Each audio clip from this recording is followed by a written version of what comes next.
certeza. Ixi, vamos ver quem ganhou? Porcentagem na tela, então. Mini tartã ou pudim salgado de ovos? Você definiu? Ah, vamos de mini tartã de tomate. Que delícia. 62%, Malu, foi? Mas isso aqui deve estar fantástico também. É uma receita incrível, Carol. Oriental, que o Dr. Roberto falou. Vai ao encontro do que o Dr. Roberto falou no sentido que hoje de civilizações aí, né? Os orientais são muito sábios na alimentação, nem se fala. Doutor Roberto, então eu vou pedir para você ficar aqui. Nós vamos para a nossa culinária e já perguntinhas. Continuem mandando no @VocêBonitaTV. Tô me vendo no plano mais aberto assim, Malu? Tô parecendo uma menina hoje, assim, tá né? mesmo, tá linda. É uma menina, né, gente? Vamos combinar? Uma menina. Mas não vamos lá, eu achei vamos ligar. Rejuvenesceu. Essa modinha do, eu não sei o nome disso aqui não, gente. Eu chamo de macacão mesmo, mas tem um nome esse aqui que eu tô usando. Tem que Aí eu achei tão interessante, porque eu só uso macacão com blusa ombro-ombro. Eu adoro. Aí como isso parece um macacão pra mim, eu falei, acho que eu vou confortável assim mesmo hoje. Pena que o dia tá meio feio, né? E eu tô com essa cor toda, mas tudo bem. Que bom, é bom que alegra. É bom que alegra, Nossa, é bom que alegra. Gente, esquece exatamente, mais cor, mais amor, mais cor, né?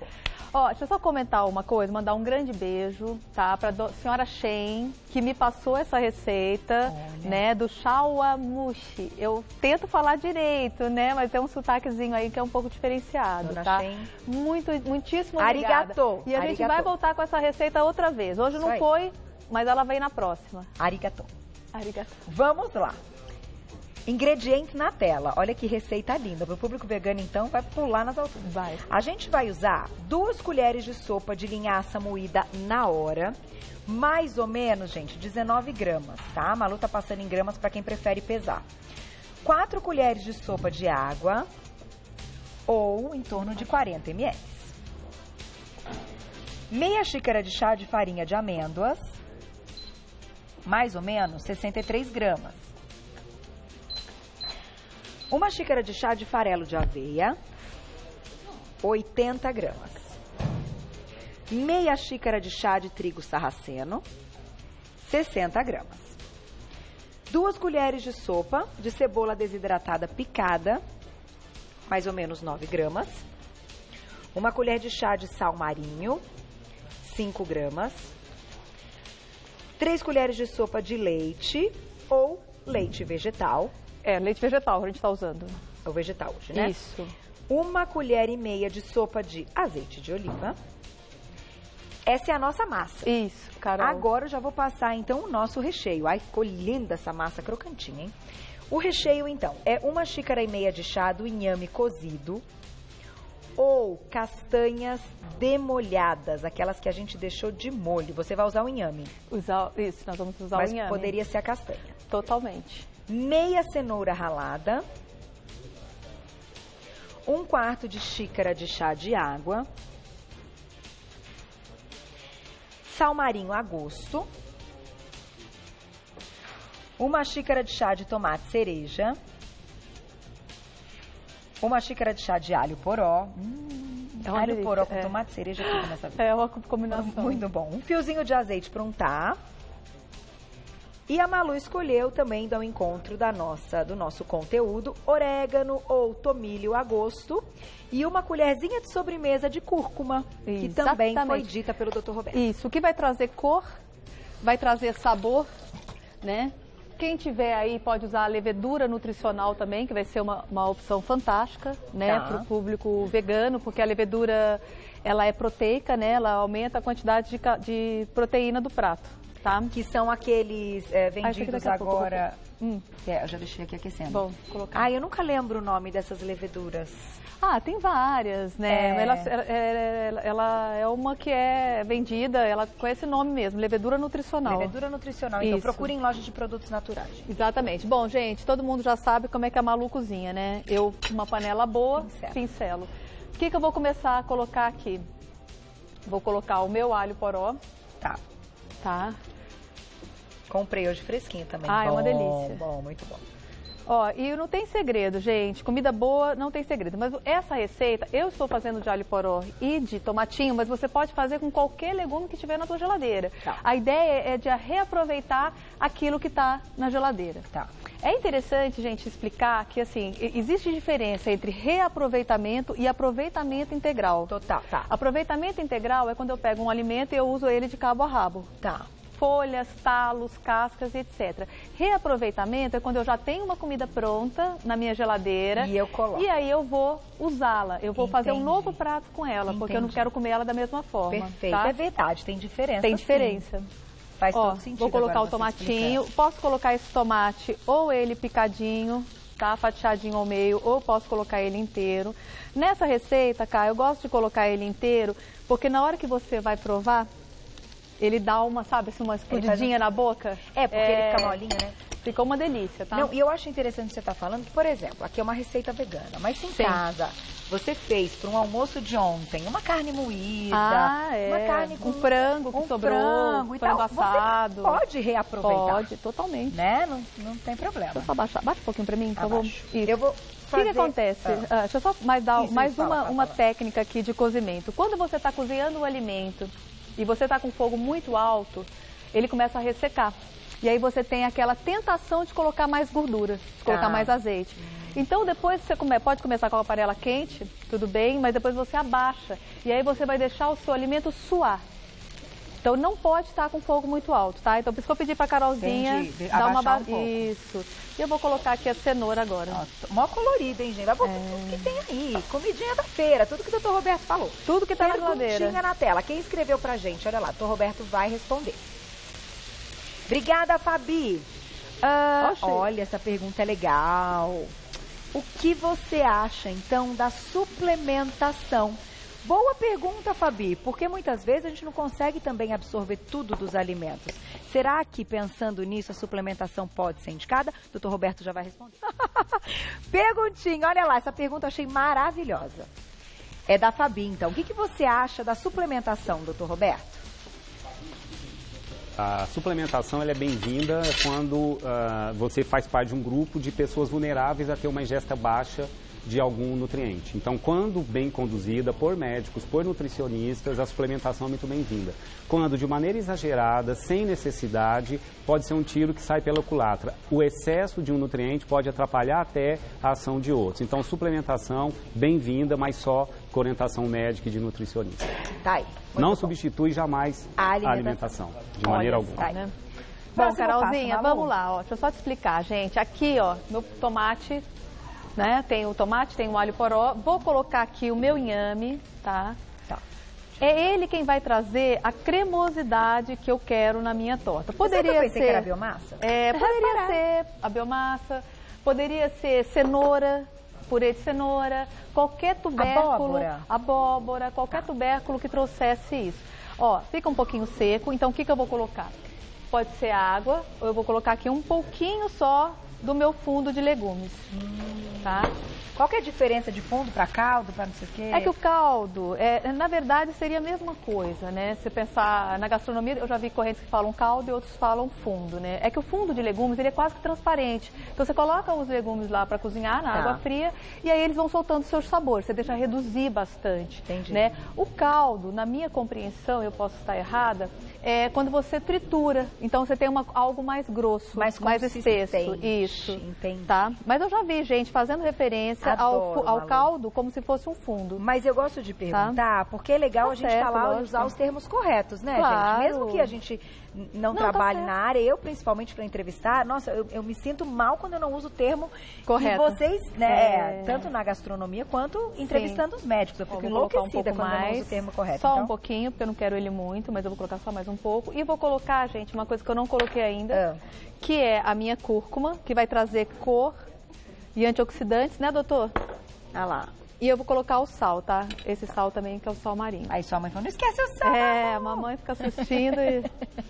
Não esquece o beijo da sua mãe. O que acontece, gente? Tá praticamente pronto. Vou só misturar. Ó. Tá vendo? E o inhame, ele dá, claro, o sabor que a gente coloca, né? Que é do exatamente, tempero. Carol. Ele é bem neutro. Fantástica, né? Isso, ó. Ele é bem neutro. Quem que diz que é inhame, né? Não, ninguém... A dona Sandra experimentou lá dentro, não dizia. Não tem como. Não tem como. Que delícia. Aliás, eu trouxe um pequenininho, que agora eu tô com mania. Sempre trazer uma provinha pra Carol. Tem um pequenininho lá pra você experimentar. Pequenininho. Você queimar a largada. Tá pronto. Vou começar a fazer agora a massa. Tem perguntinha pra você, Malu. Deixa eu roubar, então, já que ela trouxe pra mim, gente. Vou pegar esse pequenininho, belezinha, antes de comer o grande, né? Quem escreveu, então? Na tela. Tá vendo? É bom que dá pra mostrar que dá pra fazer assim, tá vendo? Gente. Pra quem quiser fazer menorzinho. Simone, um beijo, obrigada. Fica bom colocar atum no recheio? Fica. Gente, essa massa, ela combina com qualquer coisa. Ela é bem tranquilinha, tá vendo? Eu fiz uma menorzinha pra Carolzinha experimentar. Bom, vamos lá. Primeira coisa que eu fiz, gente, é o seguinte. Eu tô usando um ovo de linhaça, tá? Então, pra essa receita, não é muito gostoso? E eu tenho um segredinho essa massa. Estou usando o ovo de linhaça. Como é que é esse ovo de linhaça, Carol? Para quem não sabe, em casa, é a linhaça, tá? Moída. E aí a gente hidrata ela com água. Quando eu hidrato ela, deixa eu pôr aqui para o pessoal pegar. Peraí, deixa eu mostrar. Peraí. Isso. Aí pode pegar com uma colher para você mostrar como é que ela vira um gel. A minha pergunta é a seguinte. Ó, tá vendo como é que ela vai virando gel? Quanto de água a gente coloca para não afogar a linhaça, né? Então, para 2 colheres de sopa, 4 de água. Ok. Ou seja, 1 para 2. 1 para 2. 1 para 2. Uma colher, então, menos quantidade de linhaça e mais quantidade de água. Isso. Mas nessa proporção. 1 de linhaça, 2 de água. Aí eu faço o ovo de linhaça. Pode desligar para mim, Carol, então, por favor. Tá? Então, bom, vamos lá. Tenho aqui, eu estou usando a farinha de amêndoas, tá? Mas poderia ser outra, poderia ser aqui, por exemplo, castanhas, etc. Quem quiser usar o ovo no lugar da linhaça que dá a liga, pode. Pode, aí vai usar um ovo, tá? Tenho aqui farelo de aveia, né? Que vai aumentar bastante a sua saciedade em casa. Trago aqui, Carol, o trigo sarraceno, né? O que acontece, gente? Essa massa, eu quero que ela fique mais crocantezinha. Então, para isso, eu não vou usar um amido. Tá. Eu não uso amido nas minhas receitas. Então, eu não vou usar uma farinha de arroz, eu não vou usar fécula, eu não vou usar polvilho. Eu vou retirar isso da minha receita. Essa receita é uma receita low carb. Então, eu uso o trigo sarraceno, que é um grão mais proteico também. Legal. Tá? Tenho aqui, que vai me dar um sabor incrível, cebola desidratada. Essa cebola desidratada na massa, você não sabe a diferença que ela faz. Ai, que legal. Fica muito gostoso. Tenho aqui o sal, então eu vou pôr uma quantidadezinha de sal. Vocês têm a quantidade tudo ok. Quantas ali, nós vamos fazer, Malu, naquele tamanho? São 10. 10. 10 receitas, tá? Rende bem. Rende bastante, Carol. Ó, e aí eu vou mexer. Gostei dessa história dessa cebola desidratada, hein? Fica uma delícia, Carol, você viu? Muito bom. Ó, gente, deixa eu falar uma coisa pra vocês. Eu posso usar farinha de grão de bico aqui, por exemplo, no lugar da amêndoas ou do trigo sarraceno, quem não tiver, tá bom? Bom, vamos lá. O que eu vou fazer agora? Eu vou misturar os meus líquidos. Eu sempre misturo os meus pós, né, as farinhas, e depois eu misturo os líquidos diferente. Tá.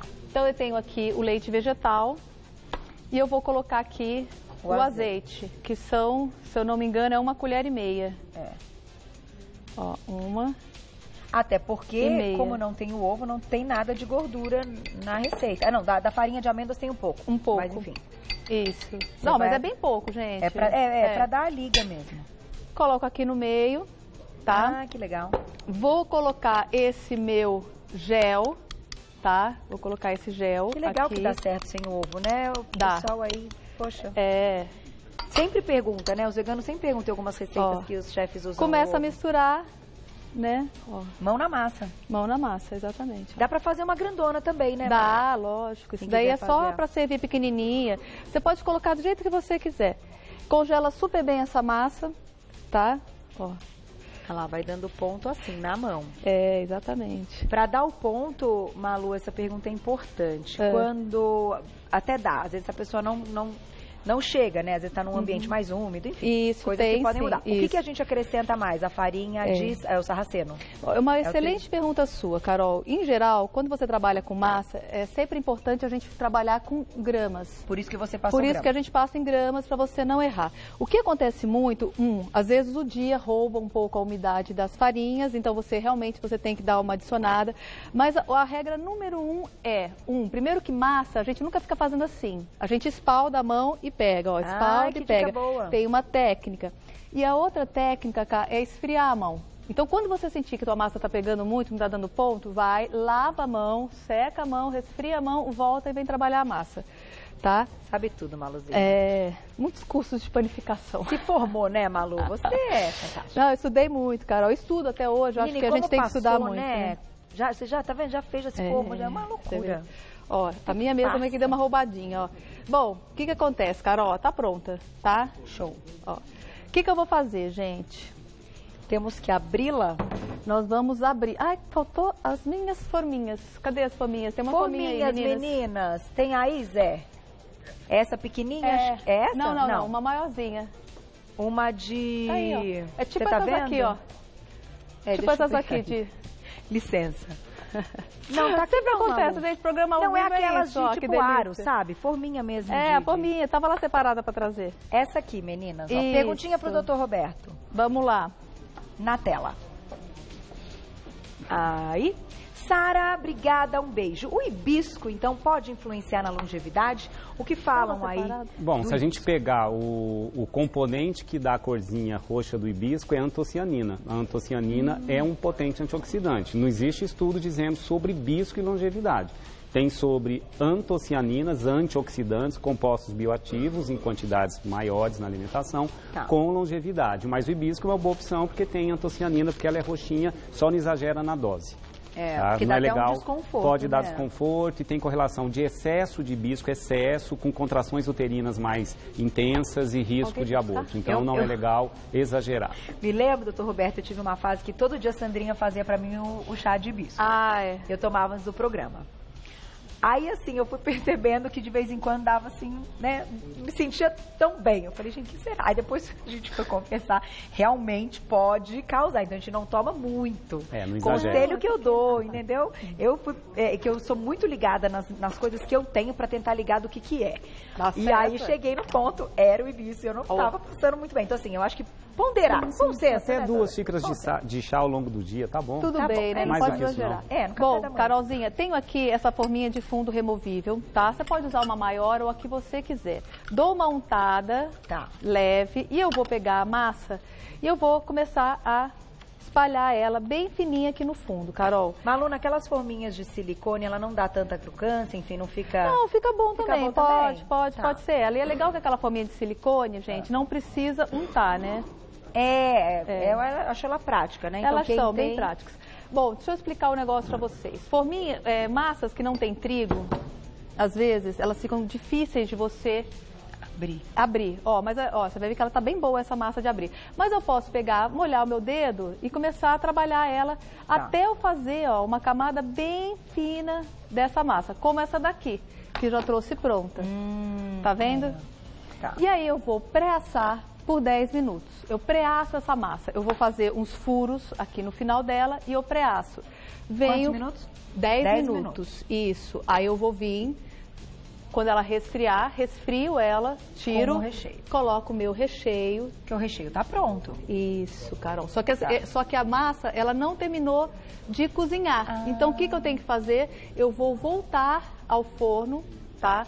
Por mais 15 a 20 minutos. Então, eu vou primeiro pré-assar a massa sozinha. Moldei, fiz furo no fundo, levo para assar. Retiro, coloco o meu recheio que está pronto e volto no forno por mais 20, 25 minutos.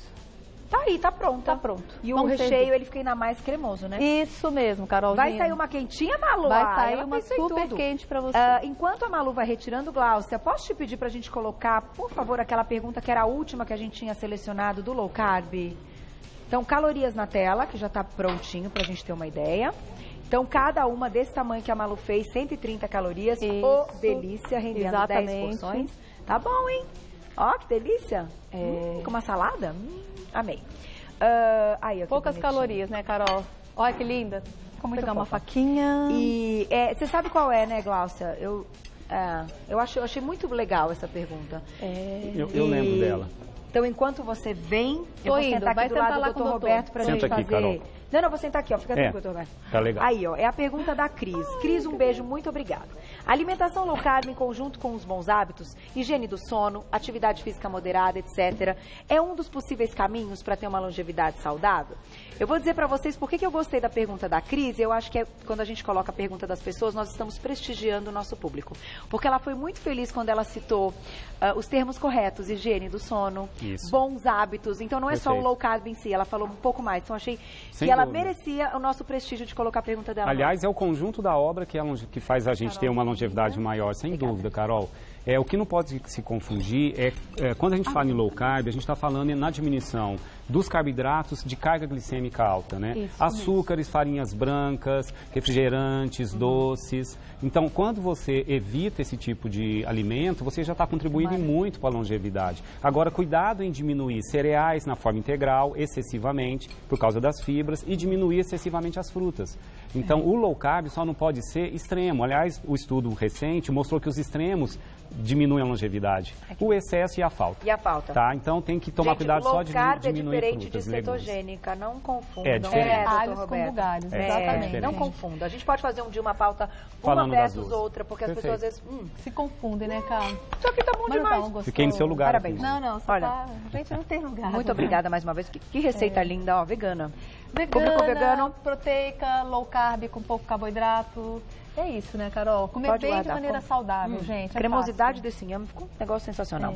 Vou agradecer os nossos convidados que estão quinzenalmente aqui com o nosso quadro Responde Doutor. Dr. Roberto Navarro, site nutrasaude.com.br e nas redes sociais, @doutor abreviado Roberto Navarro, tudo junto. Doutor abreviado Roberto Navarro, tudo junto.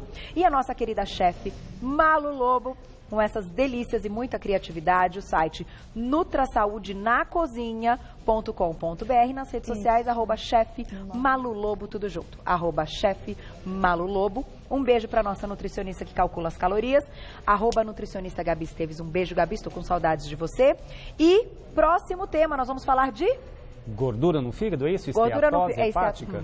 Ai, que demais. É uma epidemia isso, Carol. Eu tô assustado de ver no consultório. Sempre contemporâneo, sempre atual, este assunto merece nossa atenção. Muito obrigada, minha dupla querida. Parabéns, arrasaram. Boa semana. Beijo, obrigada. Tchau, obrigada, gente. Roberto. Obrigada. Parabéns, vocês são maravilhosos. Até 2 semanas. Beijo, beijo.